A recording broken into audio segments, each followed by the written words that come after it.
So section 7.1, ratios and proportion, we're going to learn how to write them in terms of the geometry that we're learning today. So first up, a ratio is a comparison of two quantities by division. There are three different ways that you can write a ratio. One is using a fraction line, A to B. The one that you read first generally goes on the top. The one that you read second generally goes on the bottom. And these are just two other ways to write the exact same thing. So you can write it with a fraction bar, you can write it with a colon in the middle, or you can write it with the word 2 in the middle. So when they ask you to write it three different ways, which they possibly might, that's all you have to do. Same numbers, just written a different way. Make sure when you write those numbers, it is in simplified form though. So if it's hard for you to simplify, like for instance, 4:8, write it as a fraction, simplify it, and then you can put it back in that form if you want to. So depending on what you're used to. Here's problem number 1.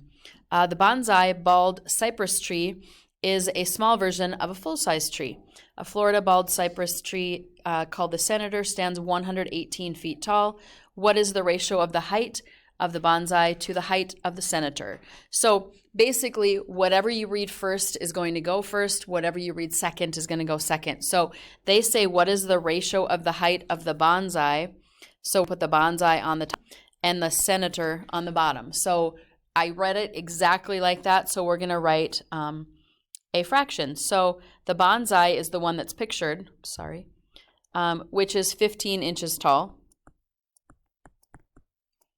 The Senator stands 118 feet tall. Now, does anybody see anything kind of wrong with that right now? Do we normally do ratios or fractions with two different units on it?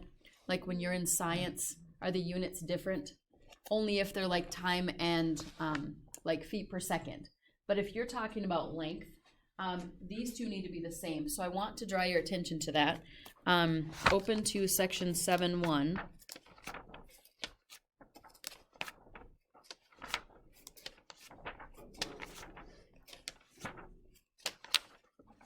Which is a new book for me.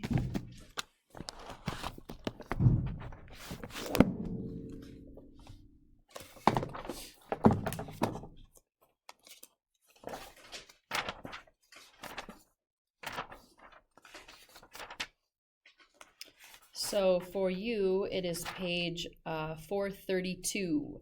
So when you take a look at what they have written, 15 inches over 118 feet is what we have.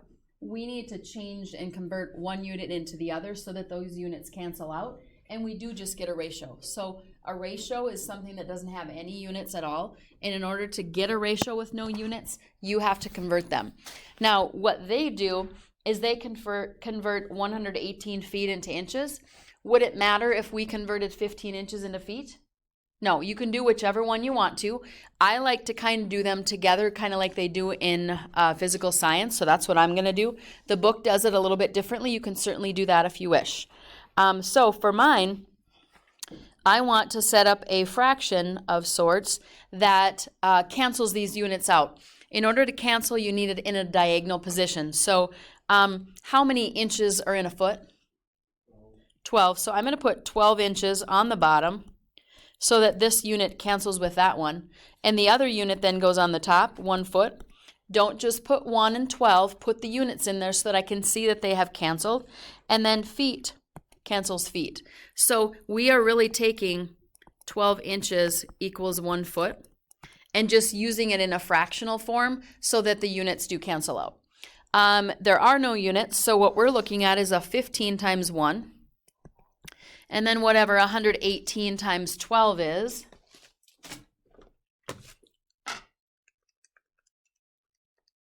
$14.16. And then we're just going to check, is that a simplified fraction or not? So I'm going to type in 15 over 14.16 and make sure I get a fraction. And it looks like it is 5 over 472.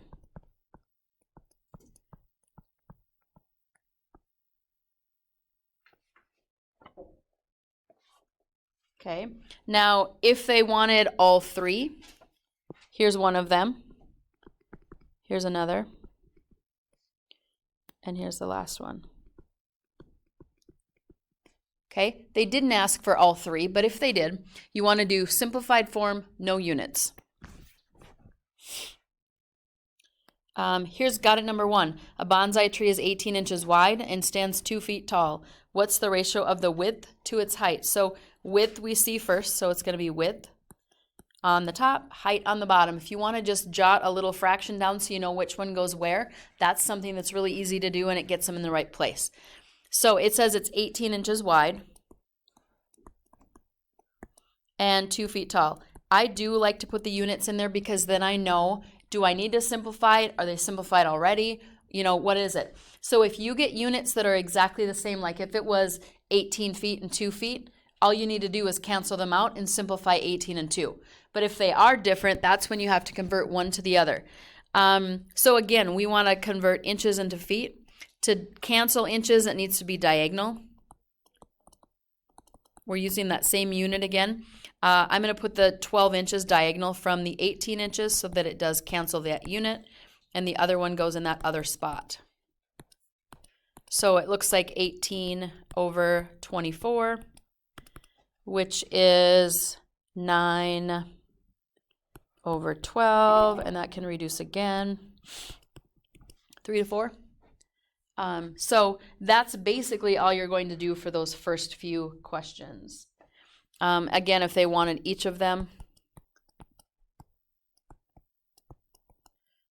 any of these answers would be okay. They say ratio. There you go. All right, so let's look at the example that's on page 433. Members of the school band are buying pots of tulips and pots of daffodils to sell at their fundraiser. They plan to buy 120 pots of flowers. The ratio, tulip pots to daffodil pots will be 2 to 3. How many pots of each type of flower should they buy? So it looks like this one should be an equation, which it really isn't. So what we're looking at is tulip pots to daffodil pots. Okay, that's the fraction that they gave. So I want you to look in your books for just a second. They actually kind of write it out like an equation. I'm going to kind of let you think just a little bit different too. They're going to buy 120 pots altogether. Okay, so here's one way that you can do it that's different from the book. We're just going to see if this works. If you look at the numbers 2 and 3, like that, how many of those are there altogether? 2 and 3 is 5. Okay, so think about it like this. I believe this is easier, so I'm going to show you this way, and we'll hopefully get the same answers. Okay, so if we were looking, they want to buy 120 pots of flowers. Is that tulips, daffodils, or total? Total. So I'm going to put that on the bottom. It doesn't really matter which side. So which should I pick there, 2, 3, or 5 to match it? 5, because we want those bottom numbers to be the same. Now, it depends on which one you want to figure first. If you want to buy or figure out tulips first, you're going to pick these two numbers right here. Both need to be on the left or on the right in the same fraction. So since I'm looking at tulips first, I did 2 over 5, so those came from this list over here. And then the other came from the total, which is listed above. So I'm going to take 120 times 2 and divide it by 5. You do not have to show that. It's just cross multiplying. Did they get 48? For one of those? If you're looking in the book, did they get 48? Yeah. Tulips, 48. Now, for the other one, you can do a couple of different things. You could do this same thing again and do 3 over 5 equals D over 120. Or, since we know that there's 120, could we not just subtract them now? Yeah, we didn't have to write an equation. We didn't have to do anything else. We just used a simple proportion to do that. So for daffodils, it's going to be 120 minus 48. 72. Okay, you can do it like they did it in the book. Here's what they did. Tulips plus daffodils equals 120. and they actually assigned them.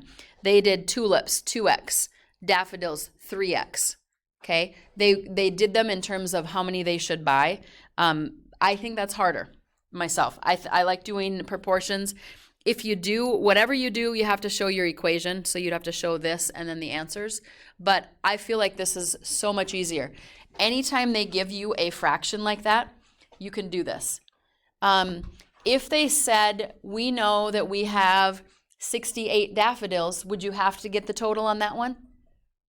No, because the 2 stands for the tulips, the 3 stands for the daffodils, and you have the number of daffodils already.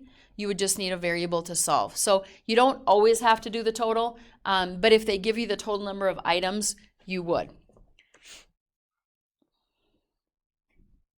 Okay, so let's look at this one. The measures of 2 supplementary angles are in the ratio of 1 to 4. What are the measures of the angles? So on this one, how much do supplementary angles add up to? 180. Okay. In the list, here's one angle. First angle, 1. Second angle, 4. What's the total? 5. Okay. When they say supplementary angles, we think of 180, correct? That's a total. Okay. So I'm going to put first angle, you could call it a letter if you wanted, over 180 equals 1 over 5. So my first angle should be 180 divided by 5, whatever that is. 36. Which is what they got. They used equations. I used proportions. The second angle is just going to be 180 minus 36. Okay, super easy. You don't have to really think about variables. Put this in there, though. Put this in there. And then when you subtract, you get 144. Okay, so my first angle on this one is 36. Second one, 144. I just did 180 minus 36. So my total is supplementary. How did you get that, though? That this was supplementary right here. Oh. Which means the total. The other one they gave us, the total is 120, so you didn't have to find it. That's the only reason I got 180 is because they said supplementary. Okay. Extended ratios compare 3 or more numbers, like A, B, C. So this one, you do have to do a little equation. So you might want to write this one down. This kind of seems to be the one that everybody forgets. So extended ratio 3 to 5 to 6. The perimeter of the triangle is 98. What is the length of the longest side? Okay, so what they're looking at, and we kind of, I think, have done one of these before. I don't remember for sure. What we're going to do is we're going to put an X with each one of these. And that's going to be just kind of a comparative thing. So we're going to do 3x plus 5x plus 6x equals whatever that total is that they give you. So 3x plus 5x plus 6x equals 98. We're going to simplify a little bit. 11 plus 3 is 14. And then we'll divide by 14. So x equals 7. Now, it says what is the length of the longest side? What's the longest? 3, 5, or 6? 6, so that's the one you plug it into. So this one is the shortest. This one would be the longest. So 6 times 7 would be 42. Okay. If they wanted the lengths of all the sides, you would take 3 times 7 are 21, 5 times 7 is 35, and 6 times 7 is 42. All 3 of those should add up to 98. So the first one would have been 21, the second one would have been 35, and the third one we got 42. They do add up to 98. So you could certainly check yourself if you had to find all 3. This one is the longest side, so that's the only one that I found. So with this one, again, put x's with all of these, 4x, and then just add them all together. 4x plus 7x plus 9x equals 60. What are the lengths of the sides? So on this one, they do want us to find everything. 16 plus 4 is 20. X would be 3. And then 4x, 7x, 9x. 4 times 3, 7 times 3, and 9 times 3. 7 times 3 is 21, and 27. If you add them all together, you get 60. Okay, so they want these. 12, 21, 27. Super easy to do. Now, this is going to be kind of your struggle, I think. If you do proportions like I did on the first ones, you're going to be tempted to do them here too. But notice how we didn't only have just 2 things. We had 3 things. Could you do that same thing with this? I think so. I'm going to try it on this one just to kind of show you what you would do. So we had the ratio. I'm going to do this one in a different color just to show you that I think it can be done. Okay, so we have 4, 7, and 9. I'm going to actually do a total for that would be 20. So what if we wanted to find, no, maybe we can't. Yeah, we can. Okay, so perimeter is 60. That would be a total, right? So if we went something over 60, let's do shortest. I'm going to pick the shortest side, which is 4, and the total, which is 20. So 240 divided by 20, does that give you 12? Sure does. So you can do that same thing. So if you kind of liked the proportional method, go for it. You just have to actually figure out which one you want to find first.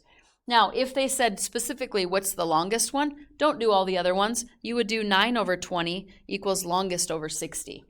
And then you'd have it. So the other ones you can find very similarly. You could do 7 over 20 equals the middle one over 60. You could do 9 over 20 equals the longest over 60. Super fast, super easy. Show what you're doing though. If you want to do it the equational way, I showed that above. If you want to do proportions, that's super easy as well. Okay, so a proportion is an equation that states that 2 ratios are equal. So we're actually doing that before we got to it. Some vocab. Extremes are the first and last numbers in the proportion. So if they use colons, the extremes would be the 2 and the 6. The means would be the 3 and the 4. The middle 2 numbers are those means. If you use a proportion, the one on the top left and the bottom right are the extremes. The means are the ones in the middle. And the means kind of just means the average. And those are always the ones that are in the middle. What is the solution? Do you have to show any work on these? No. What you're going to do is you're going to cross multiply. 6 times 4, 5 times x. So you could do 5x equals 24 and then divide by 5. X would be whatever 24 divided by 5 is. But on these, if there's not anything extra in them, just take 6 times 4 divided by 5. If that's how you've always done it, you don't have to show the work that I did. You can just do 24 over 5. You could go to the decimal version if you want to. Make sure you go, I think usually it's 1 decimal place, but if it says 2, go 2. Now, the next one's a little bit harder because when you look at it, there's variables on both sides. So you can't just go, oh, I'm going to take 9 times 3 and divide by 4. It's not quite that easy. So what we're going to do is we're going to multiply these 2. And it doesn't matter which 2 you do first. And we're going to set it equal to these 2. So 3 times this whole quantity. Okay, so we distribute on the right. 3y plus 12. And then it forms an equation that you're just going to get the like terms on the same side. So I'm going to subtract 3y. So 6y equals 12, and then divide by 6. Y equals 2. Now, if you substitute it in there, 2 plus 4 is 6. 6 over 9 should be the same as 2 over 3. So if you put the 6 over 9 in your calculator, it does reduce to 2 over 3, so it does work. Okay, I want you guys to grab your homework for today. Do these two questions directly at the top. You don't have to put the directions in there, just put the problem and then what your answer is. Okay, so on the first one, what you're going to do is you're going to find the two numbers that are directly diagonal from each other. You're going to multiply those two and divide by 2. So you find the little line that has both numbers in it. That's where you're going to start. So this one's going to be 63. So A is going to be equal to 9 times 14 divided by 2. So A should be 63. The next one, again, you can't have a diagonal that has both numbers in it, so you can't just directly do what we did on the first one. You're going to have to do a little cross multiplying and solving. So 15m is going to be on one or the other side, and then 3 times m plus 1 is going to be on the other side. Whichever side you pick is kind of insignificant. On the right side, we're going to distribute 3m plus 3, and then we're going to solve. So I'll subtract 3m from both sides. 12m is equal to 3. I'm going to divide by 12. M is equal to 1 over 4. Could you check that really super easily? Yes. You're going to do 15 over 1 1/4. That would be like 5/4 or 1 1/4. It doesn't really matter. Is that the same as 3 over 1/4? Okay, check that out. This one's a little different, so I want you to grab your calculator really quickly. What is 3 divided by 1/4? I believe it's 12, right? And then also do 15 divided by 1 1/4. Tell me if that's 12. 5 over 4 would be 4 over 5. Yep, that's 12 as well. Okay, so super easy. All I'm doing is reducing sides when I'm checking. And you can do that either just on your calculator, in your head, whatever you want to do. So you can certainly check your answer to see if it works. Most common mistake is that they don't distribute this 3 to both items. Otherwise, people do pretty well on these.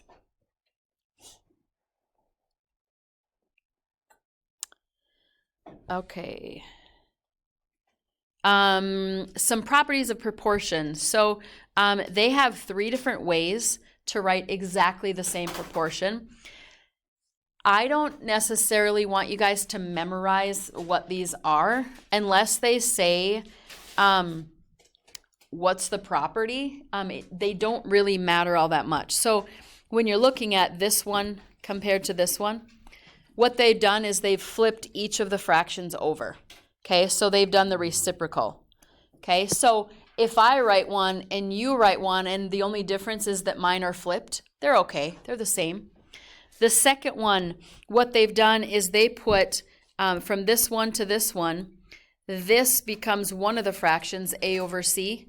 This becomes the other, b over a. So they've actually shifted them so that the top of this one and the top of this one become one of the fractions, and the bottom of the first one and the bottom of the second one become the other. You're going to get exactly the same thing.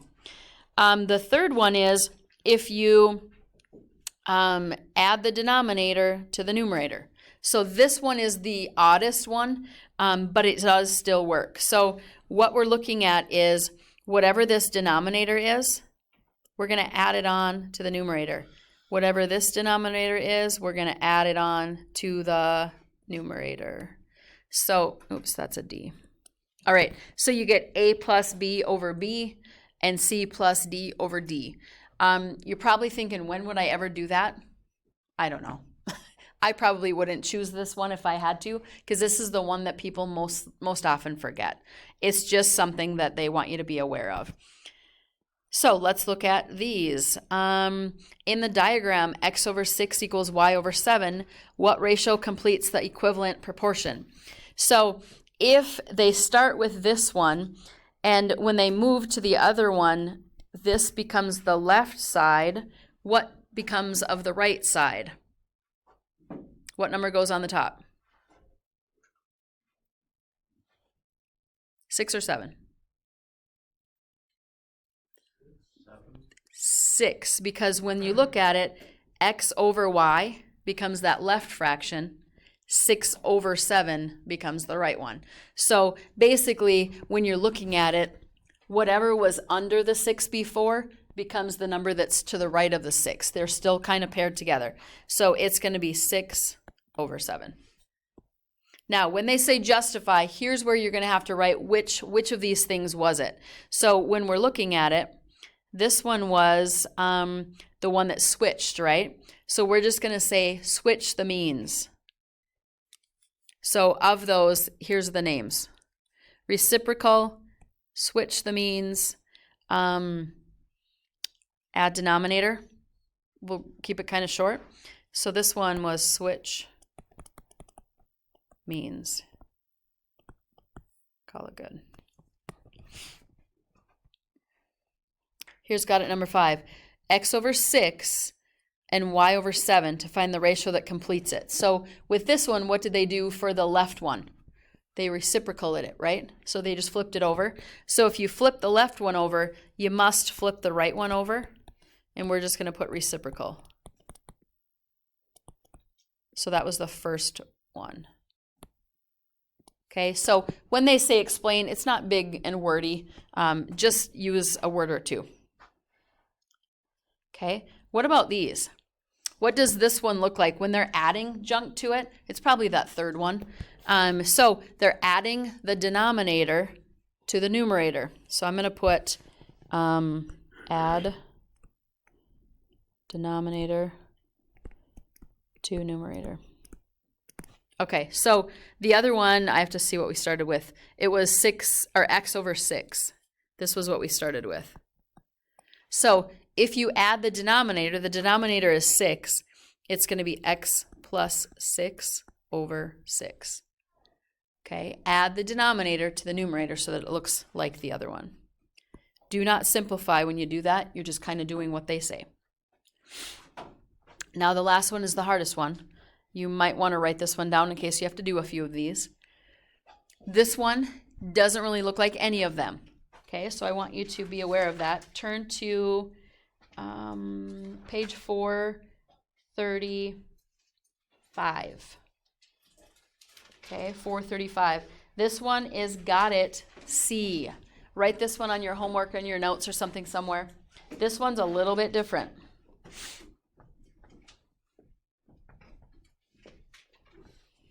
Okay. Now, when we're looking at the properties, we didn't have any that were subtracting, did we?